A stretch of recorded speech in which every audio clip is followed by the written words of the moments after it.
ndabasuje kandi mbifurije ibihe byiza mwe mwese mwamaje guhitamo gukurikirana Vibes Talk Live by'umwihariko turi kumwe na bamwe mu bafashion n'abafashion bari mu karere ka Kicukiro umurenge wa Kanombe by'umwihariko subwa mbere tuganiriye subwa mbere tubasuye ngira ngo iki ngiki ni nk'ikiganiro cya kabiri ariko uyu munsi nifuje ko turi buganire twese kugira ngo tuze kugenda twumva buri mwe wese imbamutima ze cyangwa se intumbero afite muri fashion. Reka mpere ku musore rero wambaye ishati y'umweru ipantaro y'umukara rwose n'inkweto nziza z'umweru araberewe ameze neza ufite mikoro tugaye ikaze witwa nde?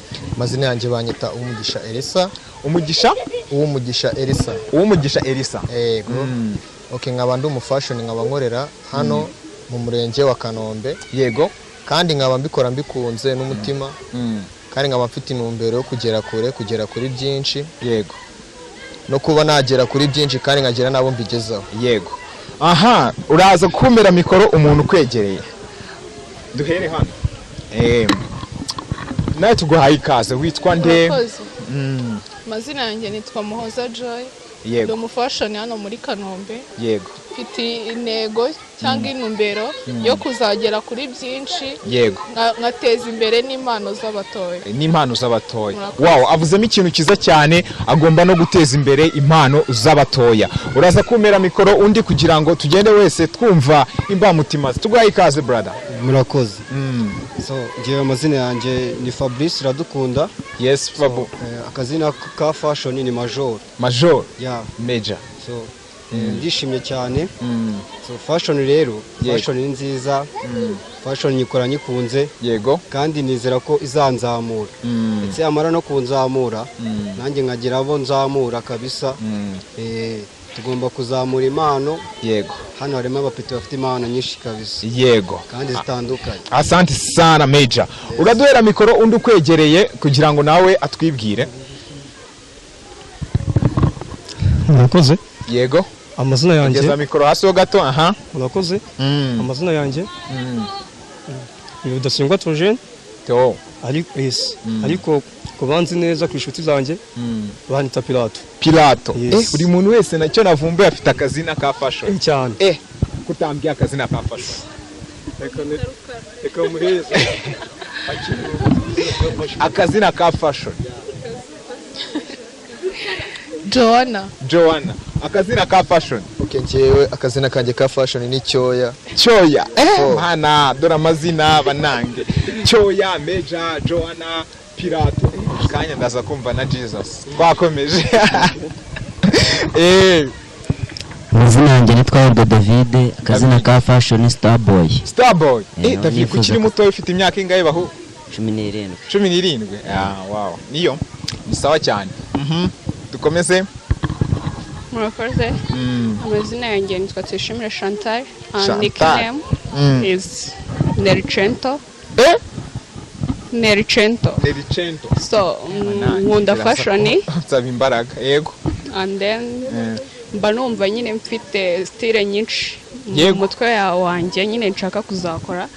Nizera ko buri wese azazikunda. Yego. Kandi ko zizagira naho zitugeza muri fashion. So, nizera ko nyine tuzahanga udushya twinshi n'iyo ntego dufite. Yego. So murakoze. Thank you. Uyu ni murumuna wawe byo. Ni murumuna wawe? Aha twagiye yarakoheje ngo za muri fashion. Oya. Mana. Amazina yanjye banyita hepfo gato. Yego. Amazina yanjye banyita Diozo Debora. Iri zina rya fashion ni Teta. Ako ushobora kuba ufite imyaka 7 cyangwa 8. Uburahanuka. Ngututse. Imyaka mfite 18. Uruta ujye wubaho. Starboy iramuruta kabisa. Okay. Urakoze cyane wowe witwa nde? Nitwa Iranejeje Kelvin. Iranejeje Kelvin. Banangira iryo ninde urarinsobanurira noneho. Iranejeje Kelvin. Iranejeje. Nari numvise Irani. Yego. Kelvin. Wow, Kelvin, wowe intumbero yawe muri fashion ni? Numero yanjye muri fashion ni ukuzatera imbere ndetse ngateza n'urubyiruko rutoya ruri hasi yanjye nyine nkaruzamura kandi nyine mu byo nifuza nyine ndifuza nyine kuzaba mu fashion wo ku rwego rw'igihugu. ukora bingana iki kugira ngo uzabigereho? Nshyiraho umutima wanjye wose. Ushyiraho umutima wawe wose. Aha, mera mikoro banyakubahwa. Aha, uyu ni boss. Yitwa Placide wese ndi bumusabe kwivuga, sibyo?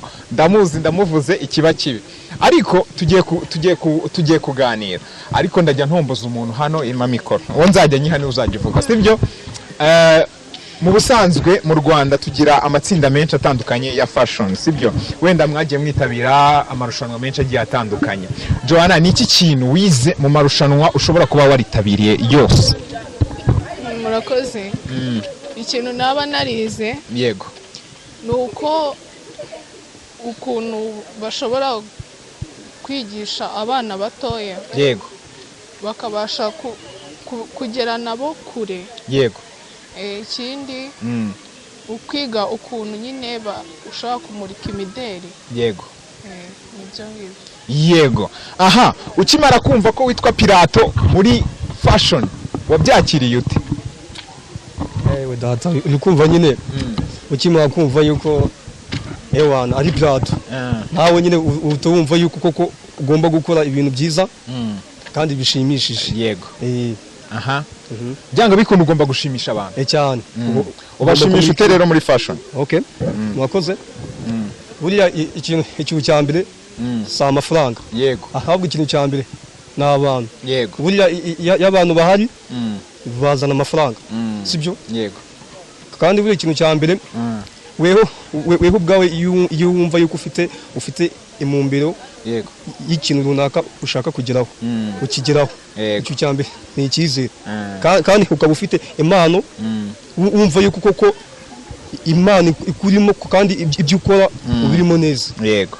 Byose ubigeraho kandi n'Imana yawe usenga ibigufashamo. Yes. Murakoze. Chantal, ukimara kubona abakobwa bamurika imideri bakunze kwambara inkweto ndende cyane. Wumvishe nta bwoba? No, ntago numvishe nta bwoba ko ni ibintu nakuze nkunda. Ko natangiye kubikora niga P4. Wiga P4? Nibwo watangiye gufashoninga? Nta soni ufite ubwo? Wapi? Ugaca imbere y'abantu turi Abanyarwanda kandi Abanyarwanda kenshi na kenshi bavugira mu migani. Yego. So bajya bavuga ngo icyo umutima ushaka amatagurana itabi. So nshimye kubizi. Rero nta bwoba ko numvaga bifite vibe. Wumvaga ufite vibe nyinshi cyane. Byadanje. Vibe zijya zishuka umuntu udakina asanga zimutaye mu mwobo. Numvaga ko ari ibintu biba bisa neza. Bitwigisha n'ubusirimu kwambara. Ukamenya ngo ndi bwambara ikintu gisuku kireha iki ngiki use neza ugaragare neza kuko nicyo cyubahiro gusa neza. Ariko ndi kwibaza Major, kubera iki aba fashion batambuka barakaye bune kwisura? Impamvu aba fashion ukunda gutambuka barakaye. Yego. Si bose ariko cyane cyane n'abahungu. N'abahungu? Yeah. Joanna ko nabonye isura nkagira ubwoba. Joanna ni imiterere ye. Oya ntago wimbeshyara n'uburiza ko ari guseka buriya ntabwo banafite ubu ngubu. Aga ari gufashoninga avuga ati bana b'i Rwanda. Wumvaga ari bugukubite. Yego. Impamvu dukunda gutambuka turi seriye urabona haba ari abantu benshi cyane. Yego. Kandi akenshi harimo abantu tuziranye duhorana muri karitsiye utabirengagije nyine tugenda tubareba wamureba gutya mugahuza amaso ugasanga urasetse. Kandi twebwe iyo dukora biriya bintu abura kumurika imideri nicyo kiba cyatuzanye hariya. Iyo twamurika imideri yacu turi seriye kabisa rwose. Style wigeze kwambara ukumva wambaye neza ni iyihe? Murakoze. Style nkunda kwambara nyine nkunda kwambara complete. Yeah. Gusa nyine nago ikibazo nago nzari ibiki. Nyine imyenda isa nyine. Imyenda isa. Ipantaro n'ishati bisa. Ipantaro n'ishati bisa cyangwa se nyine agakositimu k'abadodo nyine keza. Keza. Ubu ngubu ujya ukambara? Yego. Nyine biterwa naho ngiye. Aha. Noneho ndashaka umbwire ni iki kintu niye stage wakoze ukumva urasebye? Ni iki kintu wari wakoze? Ikintu cya mbere nakoze nyine nkumva ndasebye rimwe ni habaye ikirori ku kigo. Ndi kugenda fashion ndaseba pe Yeah. abana bose bambara baranseka ariko nyine guhera ubwo ngubwo ikintu nasebeyemo pe n'ubu yego banumva ariyo ntego yanjye kugenda fashion kugira ngo byanga bikunda icyo kintu uzagihanagura reka nibarize hano bakunze kuvuga ngo muri fashion hari ukuntu murangiza practice buriya Chantal akaba hari igitipe yamaje kubona avuga ati sha byanga bikunda bivuze nabi I'm sorry ihangane turi abanyacyaro gasanga hari igitipe yabonye akavuga ati sha kiriya cyana nyuma ya practice tugomba kubikurikirana tukaganira sibyo ahantu ha twenyine ahantu ha babiri ibyo bintu waba warigeze ubikora jewe se okay murakoze uko mwabyumvishe ngiye banyita cyoya yego cyoya okay ne ari ukuntu bivuga kumva birakanganye ase kiri icyo cyoya nawe utari kubona kirahari no ku mana yego ariko oya ntabwo bashobora kuba batanahaza ariko bashobora kuba banabibona yego uyizina n'iryo muntu ariko nyine ibyo bintu akenshi bikunda kubaho rimwe na rimwe nyine abizi tuba tugomba kuganira ariko ari igihe nk'umuntu yitwaza ngo ari kuganira n'umuntu bakorana fashion ariko afite ibindi agamije afite ibindi nyine tu gusa nyine ngiye ntabwo byari byambaho akenshi na kenshi nkunda gukoresha ahantu nyine tumeze nk'aho uri muri komite y'abayobozi urumva nyine nta muntu w'umuyobozi nyine utereta umufashion mugenzi we cyangwa utereta umuclub mugenzi we nyine turi abantu kandi dufite umubiri sibyo turi abantu kandi dufite umubiri ni ibintu bishoboka kandi ntabwo tuvuze ko bidashoboka ni ibintu bishoboka kandi bibaho gusa nyine ngiye ntabwo byari byambaho tu ntabwo birakubaho ntibizanakubera oya ntibizanambeho kuko ntabwo ari byiza cyangwa uri kubiteganya oya uzi impamvu se nyine man biragorana kenshi na kenshi kuko nyine hari igihe n'ubundi iyo mugiye mu myitozo abafashe tuba turi seriye sibyo abafashe tuba turi seriye niyo handi uzabwira umubebi ngo kora ibi ngibi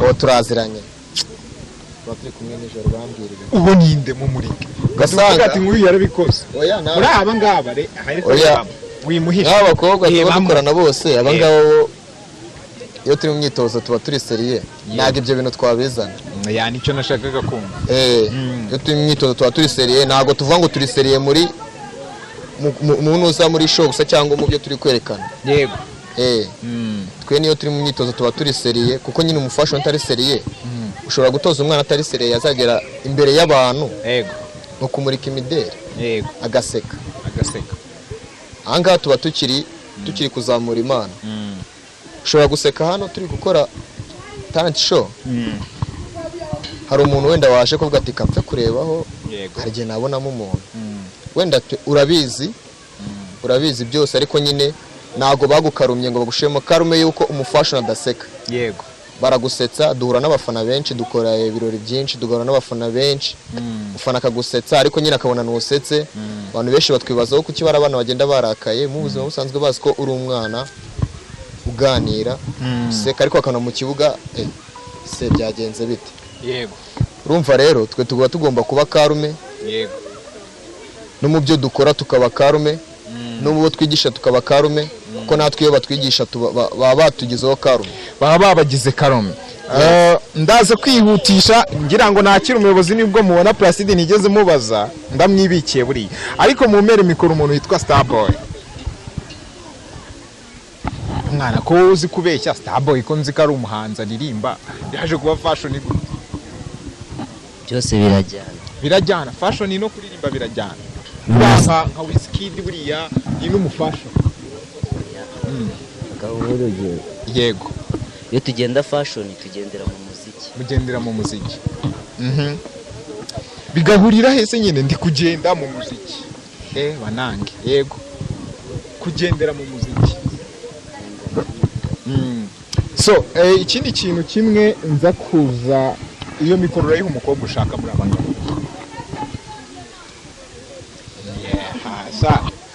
mufite ibyo mupanga pe ntabwo ndi buze kubyemera buriya mu bintu bijyanye no kwambara sibyo cyangwa mbere yuko ujya kumurika umwambaro sibyo ntago mbizi niba ntibeshye ugendera hanini ku mabara runaka sibyo niyo ugiye kugura umwambaro nk'umu fashion uzi amabara kubera sibyo nayahe mabara wowe ubwawe ubona ukavuga ati njye aya mabara niyo nciye abantu bararangara? murakoze. njye ibara rya mbere nkunda ibara rya pink. iyo ryambaye nyine mba ngaragara neza nyine baripika cyane ndetse n'urya mbere nyine tabagaragara neza. nkakunda white yego nkakunda na black cyangwa se nyine ibara risa hose akenshi na kenshi cyangwa complete kwa kubera tubwiye yego. Ikintu cya nyuma Joanna kubera icyo wahisemo kwambara gutya uyu munsi egera hano imbere ngwino hano we kamera we ndebera uno mwana kubera icyo yahisemo kwambara gutya abitubwire hako no imba rukuru rushaka kujyanisha n'abahungu sinari nabibonye banani. Murakoze. Yego icya mbere ni uko hano abahungu ko bareba yego bambayemo umweru nanjye niyo mpamvu nahisemo umweru. Murajyanisha buri gihe? Oya nuko uyu munsi niyo stage twari dufite. Niyo stage mwe mufite ariko abantu bavukana hano nabo bambwira impamvu baje bambaye bisa. Kuki mwaje mwambaye bisa mwabyumvikanyeho? murakoze. Mpamvu naje nambaye gutya ntabwo twigeze tunabiganiraho n'ibintu ntabwo twigeze tuvuga ku bintu nyine bijyanye no kwambara. wese yambaye imyenda pe yishimira. Aha murakoze cyane kubera ikibo yabyo ntagari byawe. njye ntabwo twari twabipanze nk'uko babibabwiye nanjye wambaye mbere. Niwe wambaye imbere? nanjye byanongoye by the way. murararana?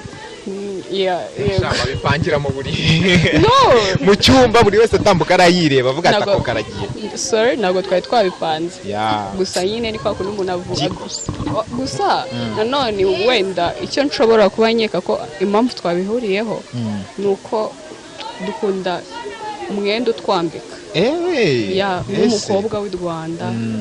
niyo mpamvu wambaye neza ariko kamerama hano hari inkweto nyabusa ndayifata yonyine ntago nagenda nayerekanye inkweto kirazira ibi bishoro banange.